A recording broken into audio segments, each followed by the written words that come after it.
Alors quand on part à la recherche de la tomate originelle, celle qui aurait plus de goût que les autres, il y a un endroit où on s'arrête forcément, c'est chez Pascal Le Pote.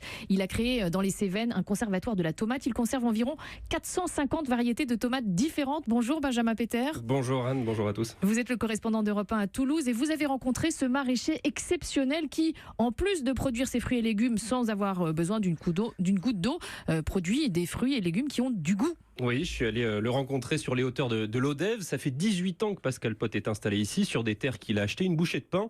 Des terres tout simplement que personne ne voulait, parce que là-haut, il n'y a pas d'eau l'été, il neige l'hiver, il a fait jusqu'à -15 cette année. Il y a très peu de terre, surtout des pierres, de la garrigue. Et pourtant, il suffit de le suivre. On passe d'un potager à un autre. Des centaines de variétés de blettes, de salades et surtout donc de tomates se dressent fièrement au milieu d'une nature grillée par le soleil.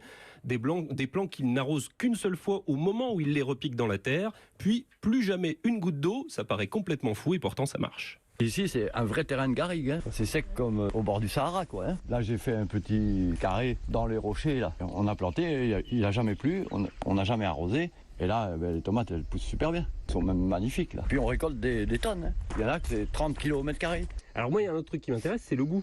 Ah oui, alors là, il n'y a pas de comparaison. Hein. D'ailleurs, c'est pas compliqué. Au début que j'ai commencé, là, et il y avait plein d'écoles qui sont venues. La plupart des enfants, ils disaient « Ah non, je veux pas goûter, j'aime pas les tomates ». J'aurais quand même fait goûter. Et là, après, ils s'arrêtaient plus de goûter partout des tomates. Ils disaient tous « Ah, on ne savait pas, c'est délicieux ». Ça n'a rien à voir avec ce qu'on trouve dans le commerce. Alors Benjamin, ces tomates, elles poussent sans eau, elles ont plus de goût. La question qu'on se pose évidemment, c'est quel est le secret ? Évidemment, c'est qu'il cultive d'anciennes semences qu'il cultivait déjà tout petit, qu'il a conservées. Ces semences, il les a plantées quand il est arrivé ici. Au début, ça n'a pas donné grand-chose, mais il a ramassé toutes les graines et il les a replantées inlassablement. Et petit à petit, de génération en génération, les plantes se sont adaptées à cet environnement hostile.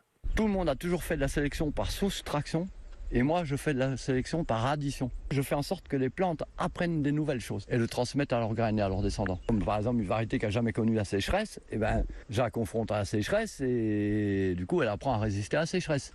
Si c'est au mildiou, aux excès d'eau, à la pluie en automne. J'ai eu la visite de plein de chercheurs de l'INRA et tout. Ils voyaient des tomates de 500 grammes, alors que des fois les cystes de Montpellier ou les genêts d'Espagne étaient morts de sécheresse. Et là, ils étaient obligés de voir que ça marche, même s'ils hallucinaient, quoi. Hein. Alors aujourd'hui, après 40 années de recherche très empirique, donc il vend ses semences sur Internet et permet à d'autres de faire pousser des dizaines de variétés de tomates, aussi bien en Normandie, en Suisse ou même dernièrement au Qatar.